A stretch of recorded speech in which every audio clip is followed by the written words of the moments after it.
almost 2 years since Leni Robredo won the vice presidency, her rival, former Senator Bongbong Marcos, is still not giving up the fight. Marcos reveals what he calls, quote, solid and incontrovertible evidence of massive fraud in the 2016 national and local elections. Our Rex Remigio tells us more. A conspiracy among the Commission on Elections, technology provider Smartmatic, and then vice presidential candidate Leni Robredo. This is what her rival, former Senator Bongbong Marcos, is trying to prove with his new evidence claiming Robredo cheated to win the 2016 elections. Marcos showed ballot images with questionable square marks beside Robredo's name. He claims these marks indicate electoral fraud. Eto ngayon, lumalabas may mga square na hindi namin maintindihan hanggang ngayon kung saan galing. Dahil wala namang square sa balota, wala namang sinasabi magkakaroon ng square ang ballot images. He says this is a violation of the election law since ballot images should be exactly the same as the original ballot. The former senator also showed a supposed spoiled ballot since it has 2 votes, one for Robredo and one for then vice presidential candidate Alan Peter Cayetano. But the summary shows the vote was counted in favor of Robredo. Dalawa ito. Alan at saka yun ang binilang. Ito hindi. In another ballot Marcos showed, he says the section for the vice president was declared an undervote even if the space beside his name was shaded. Maliwanag na maliwanag. Ito may tuldok. May tuldok. Anong lumabas sa report? Undervote. Hindi binilang. Marcos claims almost 4 million votes were declared an undervote. He says these could have been counted in his favor, more than enough for him to win. But Robredo's camp denies the allegations, saying he must prove the fraud happened on original ballots and not on ballot images from the COMELEC. They're also daring Marcos to instead prove his case before the Supreme Court sitting as the Presidential Electoral Tribunal. Magbuhat nung tayo magkaroon ng automated election, magbuhat nung 2010 hanggang sa kasalukuyan sa 2016 automated election, wala pang nanalong election protest sa recount. The recount of ballots will start next month. Romulo says this might last until December. But for Marcos, the fight is far from over. Rex Remigio, CNN, Philippines. We're getting reactions from COMELEC and Smartmatic about this. We will bring them to you as soon as they become available. When we return after a 3-month break, Oplan Tokhang is back, but it's not the same anti-drug intelligence operation that the Philippine National Police launched in 2016. This time, it's not only the police knocking on doors of suspected drug users and pushers. Under the revised guidelines of the police, a member of the religious sector or a prominent member of the community and a barangay official will join the so-called Tokhangers. Police are also limited to conducting Oplan Tokhang from 8 in the morning to 5 in the afternoon on weekdays, checking houses of suspects whose names are on the watch list, validated by the PNP Directorate for Intelligence. PNP Chief Ronald De La Rosa says the police will not be aggressive should suspects refuse to face them, but he warns there will be no consequences, or there will be consequences. Pag hindi nagbukas, bye-bye. Next house, please. Yung name niya, ipasa doon sa Drug Enforcement Unit. Ito, matigas ito. Ayaw tayong kausapin. Mag-speed up kayo dito. De La Rosa promises the rule of law and human rights will be strictly observed under the new Oplan Tokhang, which is an intelligence gathering operation. De La Rosa hopes the stricter guidelines and public participation will make it less bloody. Some senators reacting to the revival of the PNP's drug war, Senator Win Gatchalian saying if Oplan Tokhang is done properly, drug dependents will be encouraged to stop their addiction. He, however, points out police calawags have been using the program to harass and extort money from their victims. Gatchalian says the PNP should address this first. Senator Ping Lacson, meanwhile, believes policemen should not have a weekend holiday in going after drug pushers. Former Senator Bongbong Marcos is still after the vice presidency. He claims new evidence that Vice President Robredo cheated in the 2016 elections. And we'll take a look at the winners in music's biggest night, the Grammy Awards. Those stories next year on Newsnight, where we go above and beyond the headlines.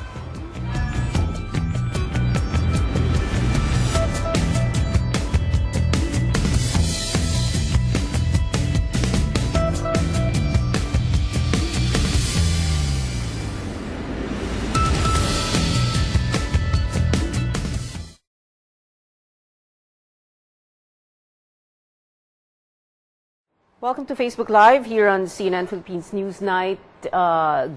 Senator Richard Gordon and Nicanor Faildon, former Customs Commissioner who is currently detained in the Senate, going at each other's throats in today's hearing of the Senate Blue Ribbon Committee into the 6.4 billion peso Shabu haul that slipped through customs in the middle of last year, 2017.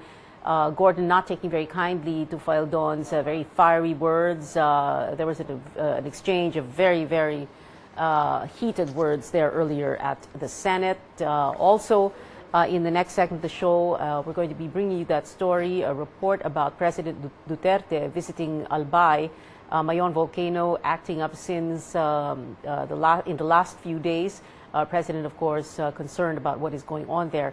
He did speak to the media during that visit to Albay.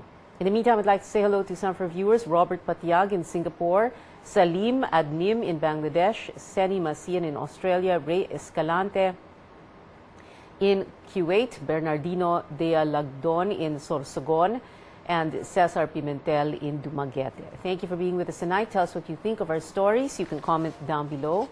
Or if you're on Twitter, tweet us, tag us at CNN Philippines.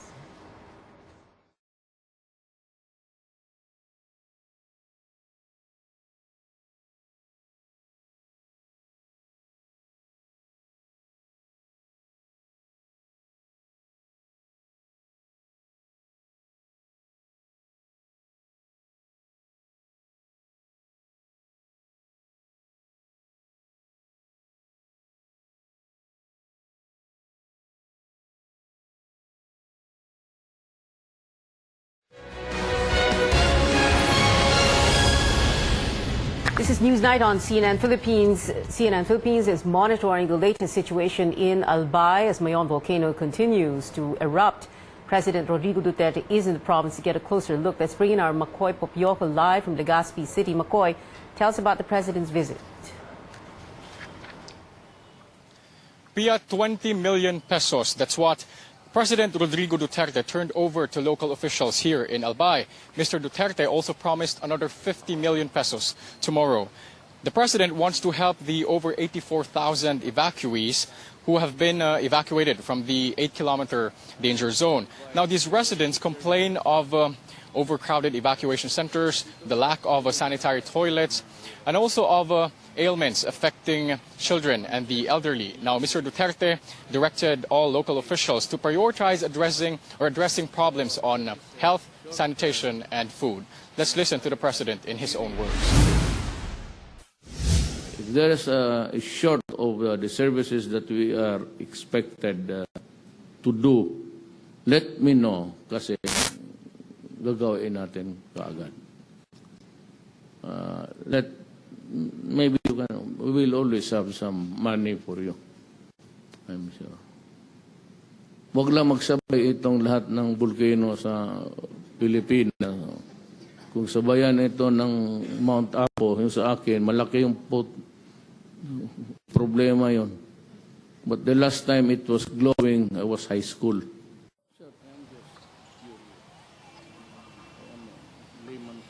Mr. Duterte also directed the Health Department to assist in sourcing portable toilets in Manila. Before the president spoke, Albay Governor Alfrancis Bichara went straight to the point, asking the national government to speed up the release of funds for the victims. Bichara stresses the funds of the local governments are not enough. He says 200 pesos are allocated per family every day. With more than 21,000 families in evacuation centers, over 4 million pesos are needed every day to provide for them. Well, Bichara looked pleased when he heard of Mr. Duterte's prompt response to his request. Pia. McCoy, volcanologists also giving an update on Mayon's activities in the briefing with the president. Can you give us more details? Well, PHIVOLCS Director Renato Solidum tells the president that the agency is afraid of two scenarios. One, a violent eruption, and second, a massive lahar flow due to heavy rains. Now, PHIVOLCS says that there was no lava eruption recorded after the 9 p.m. Lava eruption last night. So he says Well, he clarifies that no volcanic activity doesn't mean a calm volcano. Now, PHIVOLCS also warned residents of lahar reaching their areas. Yesterday, PHIVOLCS discovered some lahar in a river channel in Barangay Bujao in the town of Daraga. And they say that these lahar deposit do not pose any threat to the residents, as most of them have been evacuated anyway. Pia. McCoy Popioko there reporting live from Legazpi City in Albay. After a 3-month break, Oplan Tokhang is back. Let's now go above and beyond the headlines with Philippine National Police Chief Director General Ronald Bato de la Rosa. Sir, good evening. Thank you for joining us. Good evening, Pia. Thank you.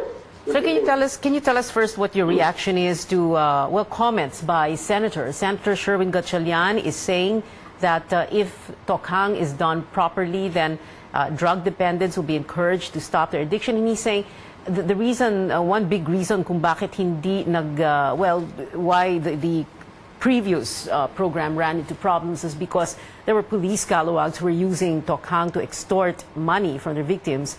Also, si Senator Ping Lacson saying dapat walang weekend holiday, no, for Oplan Tokhang, he says, and there shouldn't be a time period to limit the implementation of this program. Yes, totoo yun, Pia. No? Number one, yung sabi ni Senator Sherwin Gatchalian, totoo po yun. May mga report na natanggap na talagang ginamit ng mga eskalawag na pulis yung ating Tokhang, kaya nagkakaroon ng masamang meaning at nawala sa totoong spirit ng Tokhang at invision doon sa Davao City, yung ginawa natin Davao City, no? Na iba dahil sa kalukuhan ng ibang pulis. At yung kay Senator naman na dapat may oras, ginawan po natin na 8 to 5 lang ang Operation Tokhang at walang weekends. Walang operation sa weekend. So, tama po yun para ma-monitor properly ng Chief of Police yung Tokhang activities nila ng kanyang police stations. But ang sinasabi kasi po ni Senator Lacson, halimbawa, no, there is an opportunity to arrest or convince a drug pusher, for example, at night. Bakit hindi gagawin sa gabi? Klaruhin natin, Pia, no? Yung ating campaign plan double barrel, sa ating campaign plan sa anti-drugs na double barrel, yung dalawang barrel yan. Yung upper barrel is Oplan HBT, yung mga high value targets. Yan yung nagkakandak ng mga bypass operation. At itong sa baba, yung lower back, yan yung Oplan Tokhang.